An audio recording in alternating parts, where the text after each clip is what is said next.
Perfecto, voy Sí, a desde el principio, me van diciendo y veo si además va a funcionar el cursor, que es a veces lo que también complica. ok. Lo ven allí, ¿no? Sí, perfecto, profesor.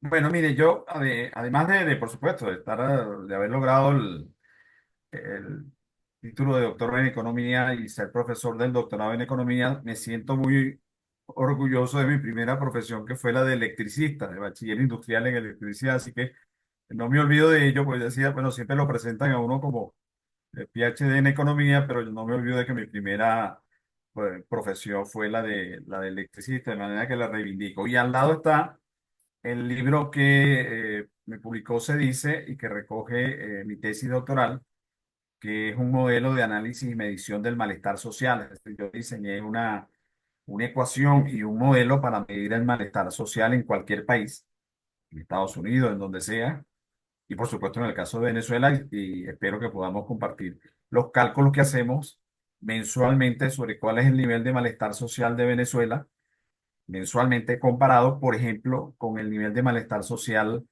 del famoso 27 de febrero de 1989, cuando ocurrió el Caracazo, y que era en aquel momento, ya con las mismas variables que utilizo para calcular el malestar social para estos tiempos, era de 0,17 en una escala de 0 a 5. En el caso de febrero de este año, el nivel de malestar social supera los 68 puntos, no son porcentajes, sino puntos. De manera que son más de 400 veces el nivel de malestar social que había en eso que se ha llamado el Caracas. Bueno, y ahí está el libro que se consigue para los que puedan tener algún interés en el modelo en Amazon. Bueno, y cuando la profesora me, digamos, me planteó la posibilidad de conversar con ustedes, obviamente que podemos hablar de perspectivas todavía y aunque ya estamos en abril, bien, bastante avanzado, no se olviden que en los 3 primeros meses, incluso en Estados Unidos, en Venezuela se está pagando impuestos. En realidad, el año económico comienza, digamos, en abril, por decirlo de alguna manera. En marzo se están cerrando las cuentas fiscales. Y ya podemos, por supuesto, con esos 3 meses tener una perspectiva de cómo se van a comportar los precios. La profesora Sofía acaba de mencionar el dato del Instituto de Investigaciones Económicas, que tengo el informe, ya me lo enviaron también. Bueno, no hay ninguna duda, profesores y amigos, que la inflación, sobre todo por el comportamiento que ha tenido en el mes de diciembre y luego en el mes de febrero de más de 2 dígitos, es decir, 10-11%, superará el 100% y con toda seguridad esos cálculos del instituto son correctos, y bueno, y correctos, aunque por supuesto una mala noticia porque veníamos de alguna manera declinando en la tasa de inflación, venía bajando, pero bueno, ya vemos que el tipo de cambio no se mantiene estable y eso se ha demostrado que es el principal marcador de los precios en Venezuela.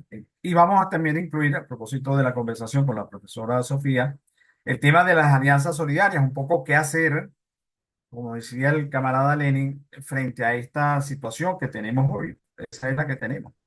Bueno, comenzamos por lo siguiente. El tema de los ingresos se puede tratar desde el punto de vista económico y bueno, y se puede reducir a números. Por ejemplo, el poder adquisitivo del salario mínimo de las pensiones, como ha señalado también la profesora, es de apenas 0,4%, repito, 0,4% del poder adquisitivo del salario mínimo, a cuyo monto es igual al de las pensiones, respecto del precio de la canasta alimentaria en el orden de los 487 dólares para una familia de 5 miembros. Pero en el caso de los pensionados, el cálculo que tenemos es que un pensionado que no puede comer lo mismo que comen los muchachos, los jóvenes, tiene un gasto en alimentación de por lo menos $200 mensuales. Y por supuesto, lo que obtiene como pensionado por vejez es de apenas $1 y tanto, que es la pensión realmente, y los $45 que se otorgan por la vía del llamado bono de guerra. Entonces, este es un tema que se puede tratar con números, como lo hacemos los economistas, pero este es un tema que causa ansiedad que causa depresión que es uno de los factores más importantes de la inestabilidad eh, mental, emocional que tenemos los venezolanos y que no se resuelve necesariamente con terapia, como dice allí, sino que se resuelve teniendo ingresos, salarios dignos, pensiones dignas y una mínima estabilidad política y la libertad necesaria para, digamos, para buscarse la vida, por decirlo así. Un poco lo que decía Alfred Marshall, que decía la libre iniciativa, ¿no? Que es la libertad en definitiva. Bueno, por supuesto, no, obviamente no voy a leer ese texto, simplemente es para decirle la importancia del estudio económico, no, sino de la historia en general para comprender los problemas de hoy. Y decía Schumpeter que si él, un gran economista, por supuesto, que si él tuviera que escoger de nuevo entre la teoría, la estadística y la historia, él iniciaría su formación económica por la historia, porque él dice que es muy difícil comprender los eventos de hoy sin comprender la historia. Entonces ayer le ponía un ejemplo a los nuevos estudiantes del doctorado en la gestión de investigación y desarrollo de la Universidad Central. Y les decía, y estoy seguro que ustedes también han oído constantemente en estos últimos años hablar de Gaza, de la franja de Gaza y de lo que seguramente en este momento terriblemente está ocurriendo allí. Eso tiene una historia sencilla, por eso es importante. Bueno, porque después de la Segunda Guerra Mundial, en el año 1945, comprobado el holocausto y eso generó, por supuesto, en la humanidad un sentimiento de compasión, pero también de culpa. Se decidió en la Asamblea de Naciones Unidas, que también acababa de fundarse, que había fracasado la Liga de las Naciones, que se creó después de la Primera Guerra Mundial, y se decidió la partición del territorio de Palestina. Así se denominó la Resolución de Naciones Unidas. La partición de ese territorio para los palestinos y otro para los judíos, que llamaron por supuesto Israel, y que bueno, y que se ubicaron también en ese territorio. Y la solución era, bueno, que en ese territorio pudieran coexistir, convivir dos estados. Antes de eso, por eso es bueno la historia, Palestina era un protectorado inglés, pero una vez que con la Segunda Guerra Mundial pierde el Imperio Británico su hegemonía, y aparece, por supuesto, emerge también los Estados Unidos como potencia, el- los ingleses le entregan ese protectorado que tenían de Palestina a las Naciones Unidas y las Naciones Unidas divide ese territorio, parte de ese territorio parte para los judíos y para los palestinos. Como ustedes verán, hoy día, si abren los teléfonos, seguramente tendremos nuevas personas que han muerto a partir de los bombardeos de Israel y de las acciones que toma militarmente para defenderse, pero que también ocasionan, por supuesto, muchas muertes inocentes. Y entonces pudiéramos comprender por qué sigue el problema allá en Gaza, producto justamente de una decisión que se tomó en 1947 y que justamente en este año se estarían celebrando los 80 años del final de la Segunda Guerra Mundial. No pierdan de vista que recientemente Alemania tuvo que modificar su constitución para proceder a rearmarse frente al escenario muy real de una confrontación con Rusia, porque conociendo la historia de Rusia, de nuevo la importancia de la historia, eh, un libro le recomiendo de Richard Nixon sobre, que dice su subtítulo, que es en lo que más recuerdo, dice La Tercera Guerra Mundial ha comenzado, pero lo importante de ese libro es que Richard Nixon, de una manera erudita, nos da a conocer el expansionismo ruso, que está en el ADN ruso, y por eso podemos entender perfectamente que los polacos se sientan amenazados porque si avanza Rusia en este proceso, en esta negociación, casi expoliación a la que está sometiendo Donald Trump a Ucrania, bueno, los demás países que ya son vecinos y conocen a este vecino hostil que es Rusia, pues ya están tomando las medidas pertinentes. Y en el caso de Polonia, que deben recordar también por la historia que fue invadido y compartido entre Stalin por un lado y Hitler por el otro, ustedes entenderán que Polonia haya declarado que la seguridad es su prioridad. Por eso es importante la historia. Y la historia se aplica también en la situación de Venezuela. ¿De dónde venimos? Esto es una ayuda a memoria porque hay gente que puede no entender qué es lo que pasa con el dólar y por qué el bolívar hoy no vale absolutamente nada. Yo estoy seguro que si yo les pregunto a ustedes cuánto vale un dólar, todos me van a responder, no sé, 104, 105 bolívares, ¿no? Lo que esté marcando el dólar, yo lo llamo de mercado, dólar paralelo. Pero si les pregunto cuánto vale un bolívar, entonces normalmente ¿cómo? ¿Que cuánto vale un bolívar? Bueno, un bolívar vale, si usted divide 1 entre 104, eso más o menos le va a dar 0,00. Eso no es un dato aislado ni es una exageración, lo pueden sacar en sus respectivos teléfonos. Eso es lo que vale el bolívar. Es decir, el bolívar simplemente perdió 14 ceros y de un tipo de cambio que teníamos en 1959, 60, de 4.30, tuvimos ese tipo de cambio fijo hasta el periodo del presidente Luis Herrera. Miren ustedes a lo que hemos avanzado un bolívar de 1998, por ponerlo una vez que ocurrió el cambio, ganó el señor Chávez. Bueno, un bolívar vale hoy 102, bueno, de acuerdo con esto, por supuesto variará si es 104, 105, ya lo vamos a ver, 102 billones de bolívares. De manera que eso les demuestra por qué, por supuesto, el bolívar no vale absolutamente nada y por qué el país se ha dolarizado de facto.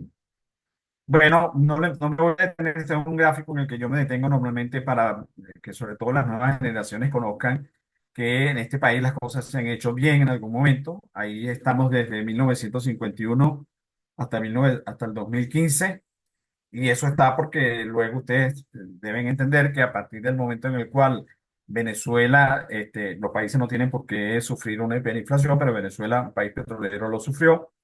Entonces no se publicaron las cifras sino hasta el 2015, ¿no? Pero fíjense lo que ocurrió durante 21 años, entre 1951 y 1971. 20 años tuvimos en los cuales la inflación promedio interanual, a la que se refiere la profesora como dato es de 220 anual, él es el cálculo del instituto. Yo estimo que por supuesto superará el 100%.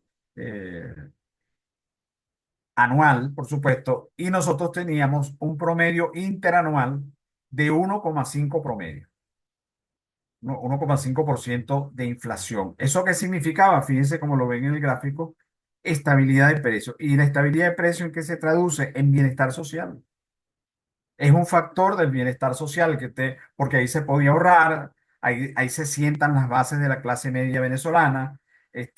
Por supuesto, los profesores universitarios no teníamos la situación miserable en la que estamos hoy, por lo menos los de las instituciones, digamos, autónomas, universidades autónomas. Y el nivel de desempleo era prácticamente lo que se llama la tasa natural de desempleo. Que también, por supuesto, ha sido eh, ya está en desuso, pero en todo caso era una tasa de apenas 4%, que significaba atraer mano de obra a Venezuela. Y además de eso, tuvimos una tasa de crecimiento del Producto Interno Bruto, que es la valoración monetaria de la producción de bienes y servicios de 2,7%. Y eso, que aunque no era una tasa alta de crecimiento económico como la que vamos a requerir para poder reconstruir el país, sí era positiva cuando usted la compara con la tasa de inflación de 1,5%. Es decir, si usted tiene un crecimiento en el de Venezuela, en el mejor de los casos, la estimación de la CEPAL es de 6,2% para el año pasado, pero si la inflación superó el 50%, pues bueno, simplemente no logra un mayor crecimiento porque la inflación, en términos monetarios, termina erosionando lo que es ese crecimiento económico que en el mejor de los casos la CEPAL estima en 6,2%. Digo eso porque no hay ninguna publicación oficial, sino hasta el primer y segundo trimestre del año pasado. Y en cuanto a la inflación, se detuvo la publicación de datos en octubre del año pasado. Entonces, bueno, aquí vemos, esta historia nos recuerda cómo, por supuesto, perdimos el tipo de cambio fijo en 4.30, ya eso no era posible, las monedas ya comenzaron a flotar a partir de 1971, 1973. Venezuela demasiado hizo en mantener el tipo de cambio fijo hasta 1983. Luego tuvimos una inflación pico de 81, una de 103,2% cuando el gobierno del presidente Caldera, que se logró a través del diálogo social y a través del establecimiento de una comisión tripartita entre trabajadores, empresarios y gobierno, reducir hasta los niveles en los cuales lo recibió el presidente Chávez en un 20%, como se puede observar aquí abajo, ¿no? Pero luego, por supuesto, vivimos el proceso de hiperinflación. No hay que perder de vista que durante este periodo entre el presidente, estos 25 años, y sobre todo cuando hubo el repunte de los precios del petróleo, este país recibió más de un billón, o sea, 1,12 ceros de dólares. Entonces, este país no tiene los problemas que tiene por falta de dinero, sino porque el dinero no se empleó de la mejor manera, para decirlo elegantemente. Y pues, no era posible seguir sosteniendo un tipo de cambio fijo porque ya se había tomado una decisión por parte del presidente Richard Nixon de que a partir de 1971, que se implementa en 1973, todas las monedas tenían que flotar con relación al dólar y a la relación entre el dólar y el oro. De manera que el patrón oro había prácticamente desaparecido y sustituido por el patrón del dólar. Y esa es la razón por la cual todas las monedas el día de hoy flotan, y esa es la razón por la cual el sistema monetario que tenemos fue el que se diseñó por parte de Richard Nixon en 1970, 1971, y que comenzó a funcionar en 1973. Por supuesto que Venezuela tiene una coincidencia aquí, nada más que lo dejo como para la reflexión. Durante todos estos años, Venezuela no estaba encargada del negocio petrolero, era dueño del petróleo, porque eso lo tenemos desde el Imperio Español, que por supuesto lo estableció así, que todo lo que se consiguiera en estos territorios era propio. Y eso pasó a manos de la República, el mismo, por decir, el mismo decreto, una vez que Venezuela se independice, de manera que el petróleo, lo que está en el subsuelo, es también propiedad del Estado. Pero es distinto recibir impuestos, royalties y todos los beneficios que se pueden recibir de la explotación y producción petrolera, que encargarse del negocio petrolero, que fue lo que ocurrió cuando en el primer gobierno del presidente Pérez se nacionalizó tanto el hierro como el petróleo, y entonces ahora el Estado, el gobierno, mejor dicho, es el que rige las políticas, decide quién es el presidente de PDVSA, y yo creo que allí comenzaron las complicaciones, no por casualidad. Después, por supuesto, con todos los repuntes que tuvimos de ingresos, lo cual fue muy beneficioso para el país, pero incrementó el gasto público, etcétera, etcétera. Hemos tenido una situación en la que PDVSA llegó a tener un valor en la bolsa en el caso de que se hubiesen colocado sus acciones de 150.000 millones de dólares en 1998 a lo que ustedes conocen de PDVSA en el día de hoy. Lo dejo solamente allí porque sé que, por supuesto, esto es para un debate mayor. Ocurrió durante el gobierno de Richard Nixon. Pero luego pudimos ver que efectivamente en junio del 2015 las tasas de inflación mensual saltaron al 9,2 y al 12,9% en junio. Y en julio al 29,7 y 26,5, en este caso, medido por nuestra data que hemos construido desde 1998. Por supuesto, cuando nosotros vimos estas subidas de 29,7 y 29 y 26,5, lo primero que pensamos es que nosotros nos habíamos equivocado en el Senda, pues. Y decidimos revisar los números. No nos habíamos equivocado, y lo que estaba comenzando a ocurrir era claramente que el país entraba en la senda de la hiperinflación. Ya a partir de ese momento, Venezuela llegó hasta escalar en nuestra base de datos cerca de los 400.000%, con lo cual, por supuesto, tuvimos un serio problema porque el principal efecto, y lo podemos ver en el comportamiento que tuvo las canastas, fueron los máximos, hasta más o menos comenzar a bajar relativamente a 29.383 y 27.557 de inflación. Compárenlo, apreciados amigos, con la inflación anual de los países desarrollados, que tienen como meta el 2% anual y que al no lograrlo, no lo han logrado la mayoría, 2,5, 2,3, 3% es una preocupación anual, quiero decir. Bueno, nosotros tuvimos casi 400.000 y ahora, por el indicador que acaba de mencionar la profesora, pues podemos llegar a 220. Yo creo que efectivamente no vamos a llegar a una hiperinflación, pero lo que sí está claro en los números ya es que tenemos lo que se llama, de acuerdo con Paul Samuelson, una inflación galopante. ¿Y cuál es el principal resultado de una hiperinflación? Bueno, es sencillo, es la destrucción de la moneda nacional. Y así fue como se destruyó el bolívar. Esa, yo normalmente presento para acompañar esto, no solamente de manera abstracta, sino de manera muy directa, un fajo de billetes de los tantos que fueron, que se imprimieron y que, bueno, que perdieron, por supuesto, total valor y que siempre hago eh, alguna especie de broma, de decirle a cualquiera que tenga el celular, le digo, ¿tú por qué no me vendes ese celular que tienes allí por toda esta paca de billetes? Imagínate tú.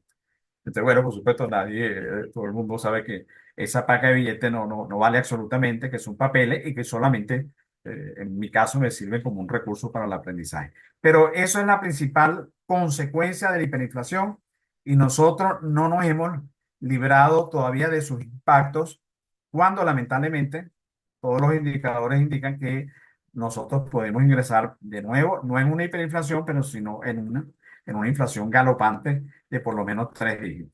Vivimos estos procesos como consecuencia de los controles de precio, de los controles de cambio, de las expropiaciones. Vivimos esta situación de hiperinflación y escasez, porque quiere decir que con ese subíndice del precio de los alimentos. Y en el caso de la Q, los niveles de escasez que nosotros llegamos a sufrir. Mire, eso llegó a significar la escasez por lo menos del 50% de los 60 productos de la canasta alimentaria. Y por eso los que tengan, los más jóvenes a lo mejor no lo recordarán, pero sus padres sí, lo que había, las colas que había que hacer para comprar pan campesino, si es que había harina en esa panadería, para comprar 1 kilo de harina pan, para comprar azúcar, porque todos esos productos, 50%, imagínense usted, 30 productos, presentaron problemas. Ahora, y eso por supuesto generó una situación que nos llevó a esto que ya ustedes conocemos y por lo cual está instalado en Venezuela el Programa Mundial de Alimentos que atiende emergencias humanitarias como en Gaza, por supuesto, en otros niveles más agudo, pero que también está instalada aquí en Venezuela para atender la cantidad de hogares que están en emergencia humanitaria. A esa emergencia humanitaria, que al menos en el tema de la escasez ha sido resuelta, la oferta de hoy es muy buena, lo que tenemos un problema de demanda por la caída del poder adquisitivo, bueno, se le agrega, por supuesto, la caída del poder adquisitivo, que es esto que ustedes ven aquí, W sobre P, lo que significa wage sobre price, que es el salario sobre la inflación, y que nos lleva a nosotros a ese cálculo de que el salario mínimo actual solo permite adquirir el 0,4% del precio de la canasta alimentaria. Es decir, un salario mínimo debería ser suficiente para adquirir una canasta alimentaria y ya ustedes van a ver cuántos salarios se necesitaban. Además de ello, hemos tenido una caída estrepitosa del Producto Interno Bruto. El Producto Interno Bruto es la valoración monetaria de la producción de bienes y servicios en un periodo. Puede ser un trimestre, puede ser un año, 6 meses. Bueno, nosotros perdimos en esos años, entre la hiperinflación, las expropiaciones y las políticas del gobierno, el 75% por lo menos, hay cálculos que lo ubican en el 80% del Producto Interno nuestro que teníamos. Eh, Hay cifras que dicen que llegamos a tener 600.000 millones de dólares cuando los precios del petróleo repuntaron a 100 y estaba el presidente Chávez. Y bueno, de ahí hemos caído a cifras que, aunque no se publican todavía, no hay ninguna publicación, pudieran estar en el orden de los 60.000, 70.000 millones de dólares. Pero fíjense ustedes la caída tan profunda, la fuerte depresión que nosotros tuvimos y de la cual se supone que nos estaríamos recuperando.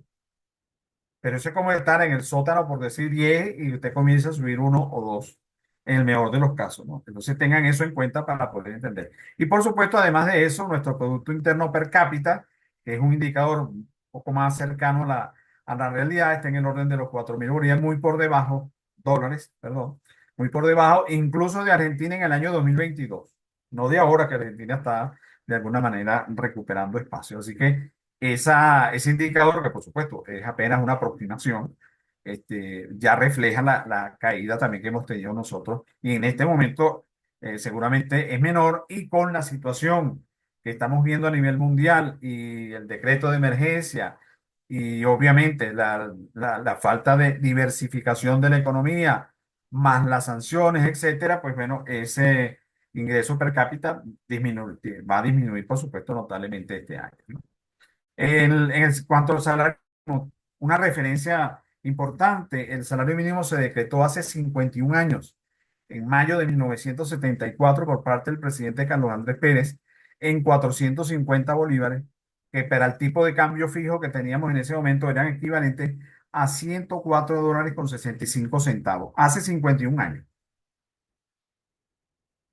Bueno, en este momento es menos de 2 dólares.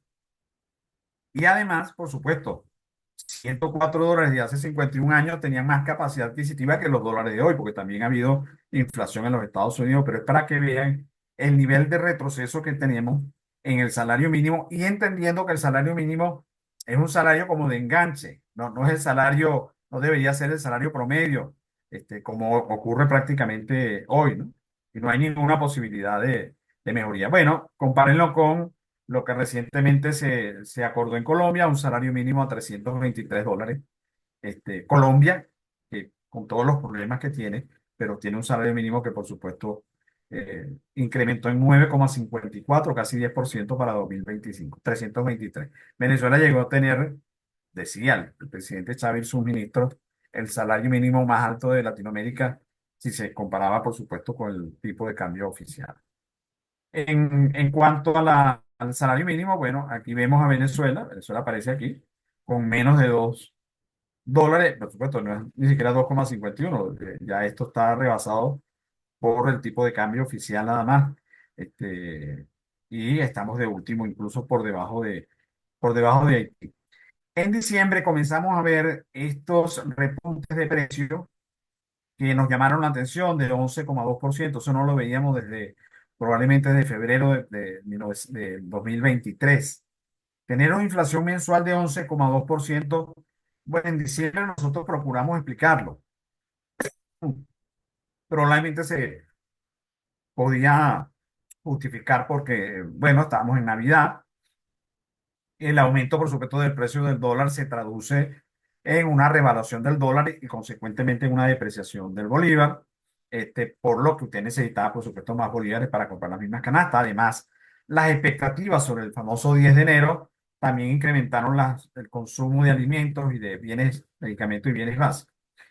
El comportamiento de los precios en los próximos meses, decíamos nosotros en diciembre, va a explicar si se trata de una variación puntual en diciembre o si se trata de una escalada de precios como la que estamos viendo.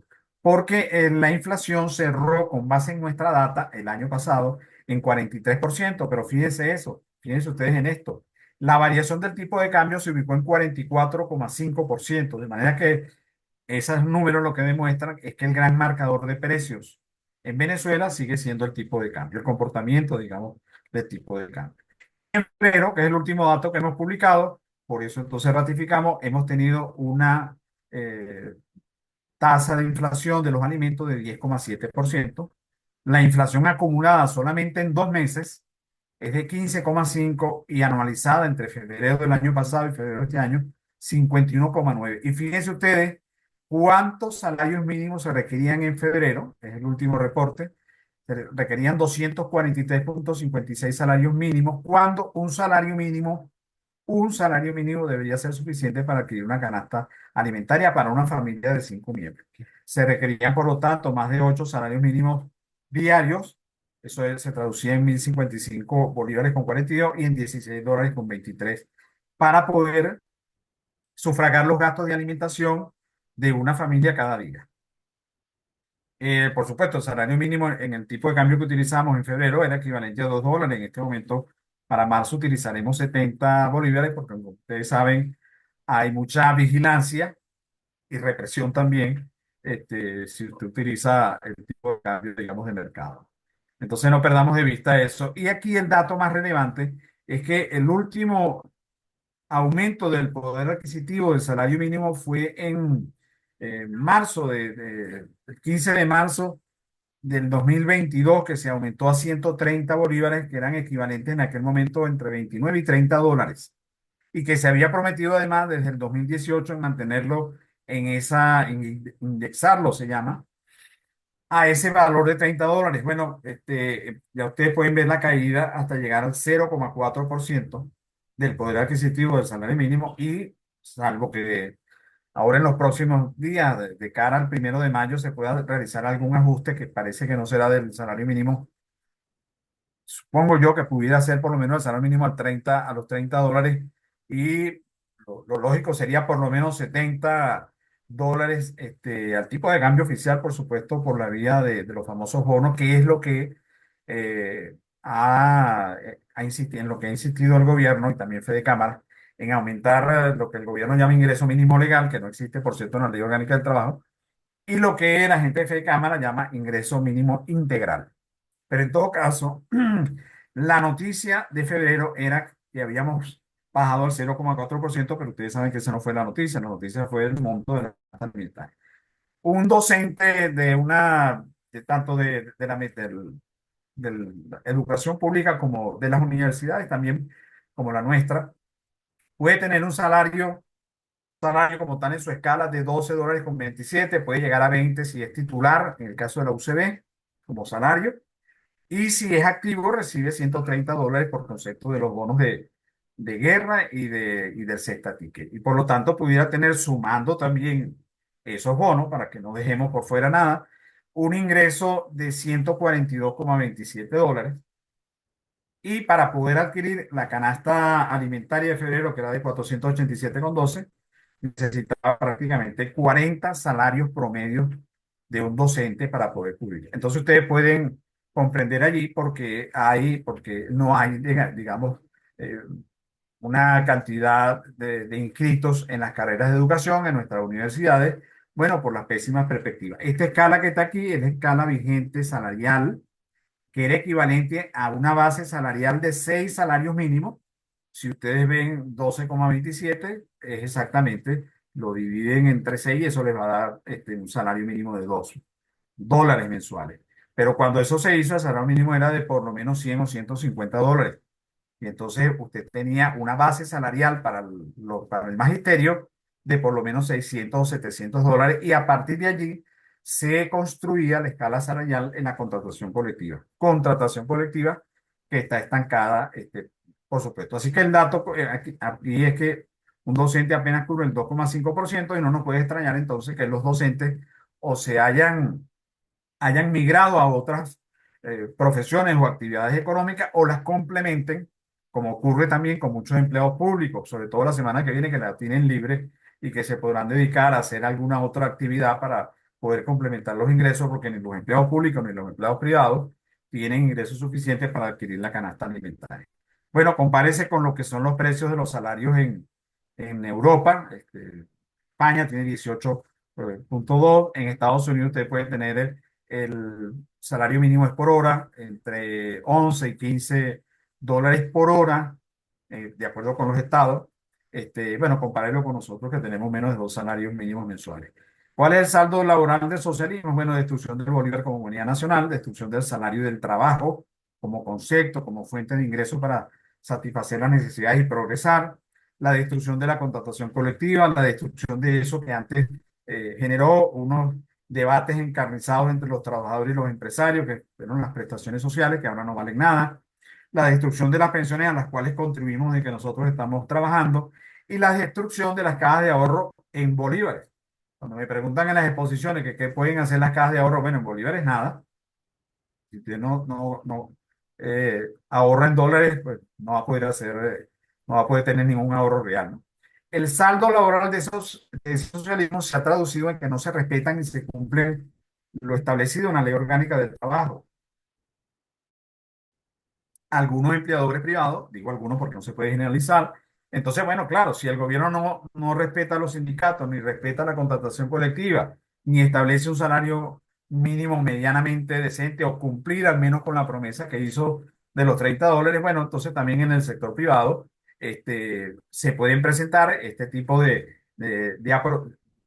se aprovechan de la situación que estamos viviendo para establecer horarios de más de 8 horas, para obligar a trabajar sábados y domingos y no remunerarlos, alta rotación de personal para evitar la acumulación de pasivos, el cálculo y el pago de utilidades y prestaciones sociales de acuerdo con el salario mínimo que serían unos $2, siguiendo el ejemplo del gobierno, por supuesto. En algunos casos, incluso el salario se paga a discreción de las empresas, ya que les parece. Y todo eso ocurre porque, bueno, no hay protección social y laboral en este momento. Si tomamos como referencia la pirámide de Maslow, que es una pirámide que tiene, relaciona un poco las necesidades y las motivaciones de la gente, se diseñó en los años 50, nosotros estaríamos exactamente aquí. En la primera base de la pirámide de Maslow es la sobrevivencia pura y dura. Niveles es decir, nuestra economía es básicamente de sobrevivencia. Esta primera base se refiere a las necesidades fisiológicas básicas, necesidad de alimentación, de agua, incluso pues, del sexo funcional. Y yo le agregué, por eso dice adaptada, electricidad, conectividad y movilidad, que para los tiempos de hoy eso es fundamental. Y le agregué, perdónenme que aquí tenga una demanda, profesor, que ojalá la ortografía formara parte de las necesidades fisiológicas, a ver si podemos corregir esos problemas que tenemos y que terminan de alguna manera reflejados en las tesis doctorales con problemas de ortografía.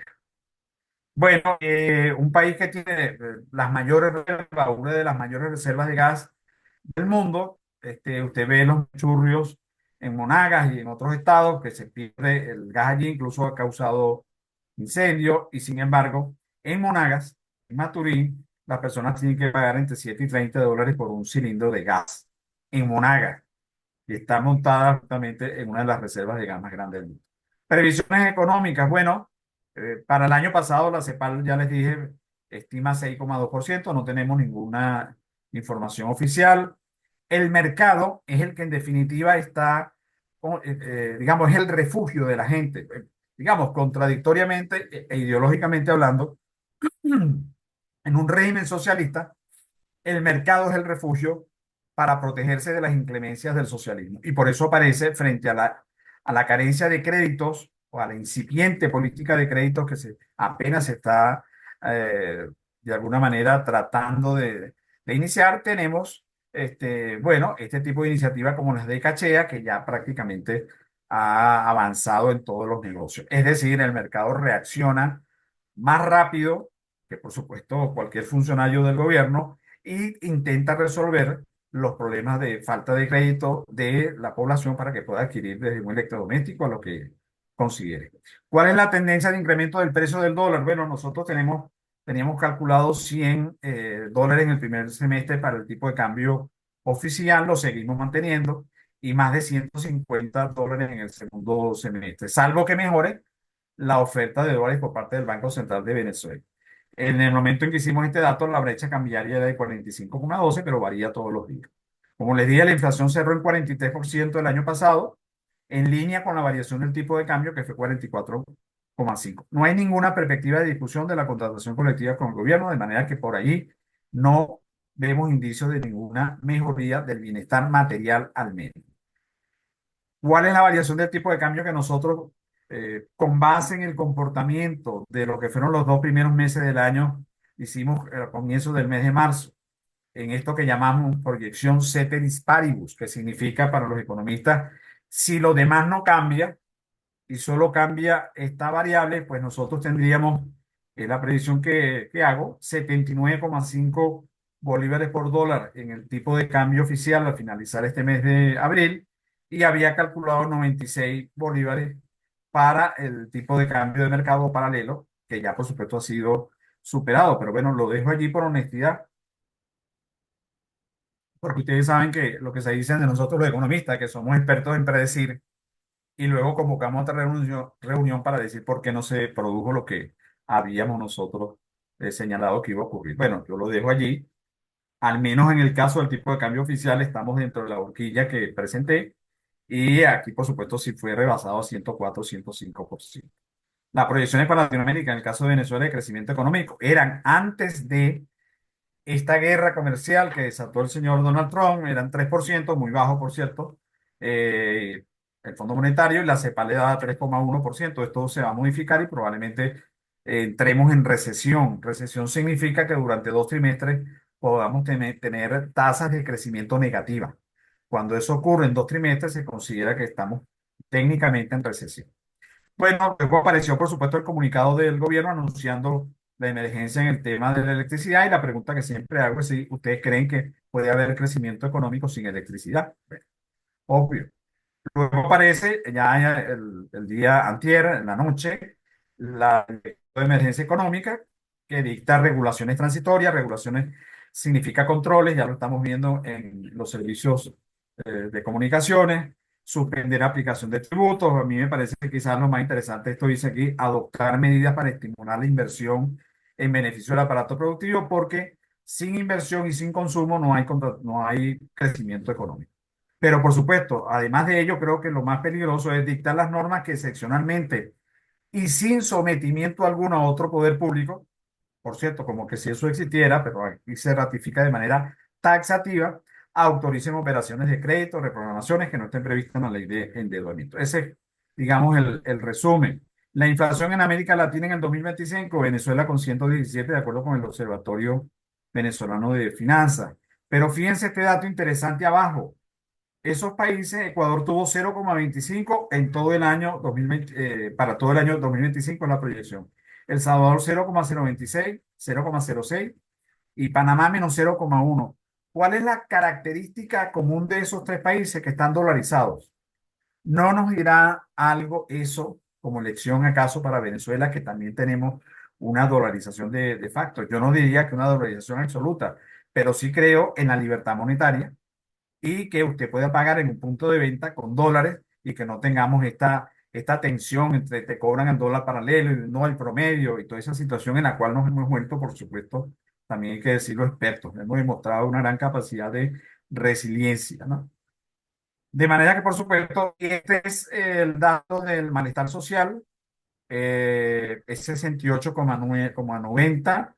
El de febrero de este año, con estas 8 variables que por supuesto simplemente las menciono: crecimiento económico, inflación, escasez que no tenemos ahorita afortunadamente, el valor de la moneda que ya no es 0,01 sino 0,00, la exclusión laboral, que es la suma de los trabajadores que están desempleados o desocupados, más los que están subocupados en el sector informal de la economía, que es el mayor empleador, la tasa de homicidio, el funcionamiento de los servicios públicos y el tipo de gobierno. Si es un gobierno que no respeta los derechos humanos, bueno, es castigado fuertemente en esta ecuación que yo diseñé. Y eso nos da 68,9, que dicho así, en una escala de 0 a 5, en la cual la mayoría de los países no superan 1, y por supuesto, eso lo que significa es que ese bienestar, ese malestar social no compromete la estabilidad política. En el caso de febrero de este año, estamos hablando de más de 400 veces el nivel de malestar social que existía el 27 de febrero de 1989, cuando ocurrió el famoso Caracazo y que el dato era 0,17, para que tengamos una idea. Economía y política. Esto es importante que lo tengamos en cuenta. Ahí utilizamos nosotros en el doctorado la teoría de conjunto con estos diagramas de Euler-Venn, un poco porque la economía tiene conceptos muy abstractos, pero aquí estamos vinculando lo político, la economía política, pues. La política, la economía, la ciudadanía, por supuesto, en la vinculación con la política, tiene esperanza y requiere estabilidad. Todo ello conduciría a alcanzar niveles de bienestar social. La crisis política condiciona la superación de los problemas económicos. Los ciudadanos venezolanos, es verdad, y esto es un dato importante, ya no dependemos del Estado, porque el Estado no tiene la capacidad clientelar que tenía antes en términos de los ingresos de los que dispone. Y nos hemos tenido que independizar de facto, utilizando para ello el mercado, tal como les decía yo, es decir, ha terminado siendo el refugio frente al socialismo, y la gente está en la calle vendiendo y haciendo lo que puede, e incluso los que tienen un empleo formal, como ya dije, ante la insuficiencia de los ingresos, pues tienen que realizar otras actividades para complementar sus ingresos. La economía proviene del vocablo griego oikos, que significa casa, y nomos, que significa administración de la casa, y que es bastante complejo cuando uno es el que administra la casa, pero eso aplicado a un país se convierte en economía política. Y entonces, por eso es que la economía política es una rama de la ciencia económica que estudia cómo desde el gobierno se organiza la producción, la distribución, el intercambio y el consumo de bienes y servicios en las distintas sociedades. En cuanto que el propósito de la economía política es satisfacer las necesidades materiales.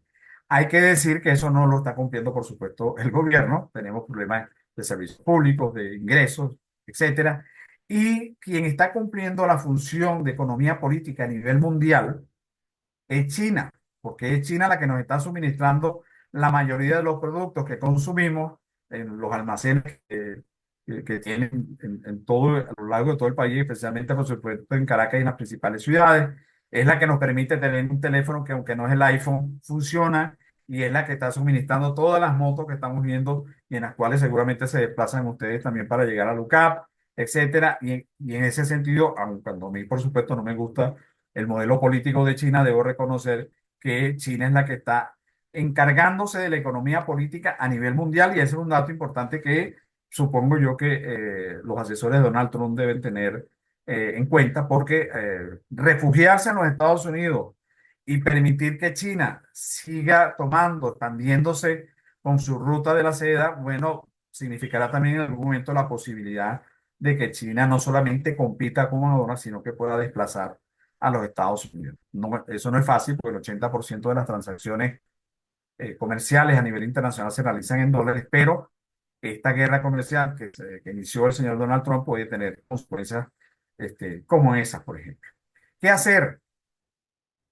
Bueno, en primer lugar, el mercado es la alternativa que está funcionando, la libertad de iniciativa, como me gusta llamarlo al estilo de Alfred Marshall, resistencia, lo que tenemos en las universidades, solidaridad moral y material. No basta solamente palmadita, oye, qué lástima que estamos así, te acompaño, sino también nosotros en la Federación Venezolana de Maestros hemos creado una tienda de ropa usada a la cual hemos dado el nombre de Uso una Segunda Oportunidad. Son tiendas solidarias donde cualquiera, ustedes pueden donar, pueden consignar, pueden comprar. Los precios, por supuesto, máximo $4. Son prendas en buen estado. Y por supuesto también esta situación genera oportunidades de negocio. Yo soy partidario de economía circular, que significa reutilizar, reparar y reciclar. La Universidad Católica de Bello es además pionera porque tiene un espacio dedicado a la economía circular y además recicla. Entonces, la UCAP está, digamos, ya montado eso, en lo cual, por cierto, la UCB no lo está. Entonces, eso hay que reconocerlo. Pero los negocios, ¿cuáles son los negocios que están prosperando? Las potabilizadoras, todo lo que tenga que ver con movilidad, bien sea por los sistemas de rider y BB, etcétera, o motos también. Gracias también a que los chinos tienen de repente, una moto por $1.000. Y por supuesto, yo estoy esperando que tiendas como EPA puedan abastecernos de paneles solares para nosotros tener mayor garantía de electricidad. Con el sol de que disponemos en todo el país, la verdad es que cuesta creer que nosotros no tengamos todavía instalado eso. Alianzas solidarias. Bueno, yo creo que entre la UCAP, tenemos por cierto pendiente un encuentro con la profesora Mercedes Morales del Parque Social, que nos ofreció, digamos, que apoyo a los maestros y profesores. Esa es una alianza importante. La alianza que podemos realizar entre nosotros, entre los gremios, entre las fundaciones. Nosotros tenemos una fundación para el desarrollo integral del docente en la federación, que es la que de alguna manera ha liderizado este proyecto de la tienda solidaria que ya está funcionando. Nosotros somos de alguna manera relativamente vecinos de ustedes, funcionamos al lado del Estadio Brígido Iriarte en el Paraíso. En la universidad, en el doctorado en economía, hemos comenzado un plan piloto para el ingreso de aspirantes extranjeros. Hemos aprobado ya el ingreso de 2 alumnos colombianos. Yo creo que la Universidad Central de Venezuela tiene prestigio, al igual que lo tiene la UCAD, para que nosotros podamos aprovechar las nuevas tecnologías y además de conectarnos con el mundo, también obtener recursos que nos hagan realmente autónomos. Porque una autonomía como la de la UCB, que depende de lo que le envíe el Estado, no termina siendo autónoma. Que además, debo decir que cuando se aprobó la fundación de la Universidad Central de Venezuela por parte del rey Felipe V, hace ya 304 años, lo primero que se solicitó y que solicitaron los reyes anteriores a él es que demostrara esa Universidad Pontificia de Caracas, por resumirla, solvencia y sostenibilidad. Y al demostrársele que teníamos eso, bueno, que tenían en aquel momento haciendas y todo, y que teníamos los recursos, incluso Simón Bolívar aportó recursos también para la Universidad de Caracas, llamada así entonces, bueno, se otorgó finalmente hace más de 300 años la autorización para que funcionara la Universidad Central de Venezuela. Eso, el señor Antonio Guzmán Blanco, ya en los finales del siglo XIX, consideró que esos recursos debían ser manejados por el Estado y le quitó los recursos a la universidad y por eso hoy dependemos del Estado. Yo soy de los que creo que con esas enormes y preciosas instalaciones que nosotros tenemos en la Universidad Central de Venezuela, nosotros podemos perfectamente en alianzas impulsar diplomados, impulsar todas las carreras que nosotros seguimos dictando a nivel internacional y lograr efectivamente una autonomía financiera, que es lo que yo creo que nos da finalmente la autonomía. Creo que entre oportunidades de negocio y alianza solidaria nosotros podemos conseguir respuestas a lo que estamos viendo y yo espero que con la UCAL lo logremos. Y espero que en algún momento podamos tener en nuestros edificios paneles solares en la Universidad Central de Venezuela, aunque tenemos un problema porque declarado como es patrimonio nacional o universal, entonces hay limitaciones para colocar paneles solares. Bueno, con todo el respeto al arquitecto a Carlos Raúl Villanueva, quien diseñó la universidad, pues no podía advertir desde aquel momento esa posibilidad y estoy seguro que no se hubiese negado nunca a que la Universidad Central pudiera disponer de su propia electricidad, incluso de su propia agua, como muchos edificios en el este de Caracas que ustedes saben que han logrado extraer agua de los pozos profundos y que disponen de agua las 24 horas del día. Yo creo que así como estamos viviendo estos problemas difíciles, estas restricciones que tenemos en la libertad, esta opresión, como dice el himno nacional, también tenemos oportunidades desafiantes y yo creo que la economía circular, las alianzas que estamos haciendo, lo que ya estamos creando, la UCA lo hace permanentemente, innova, va creando y lo hacemos también nosotros, y otros más también se están moviendo en ese sentido, nos va a generar una ciudadanía, no solo desde el punto de vista político, sino una ciudadanía productiva también, que es muy importante. Ya finalizando, simplemente comparar la economía lineal es esto, usted produce, extrae, produce y tira. Nosotros creemos que la economía circular permite extraer, producir, consumir, reparar, reutilizar, reciclar y eso ya lo hacen ustedes allá. Muchísimas gracias por la atención y quedo, por supuesto, a sus órdenes para cualquier pregunta que quieran hacer y fue un placer realmente conversar con ustedes. Muchas gracias, profesor Oscar, de verdad agradecidos por esta presentación tan completa, con unos insumos, bueno, pues que nos ayudan un poco a comprender la situación tan difícil que hoy afrontamos todos. Aquí nos preguntan.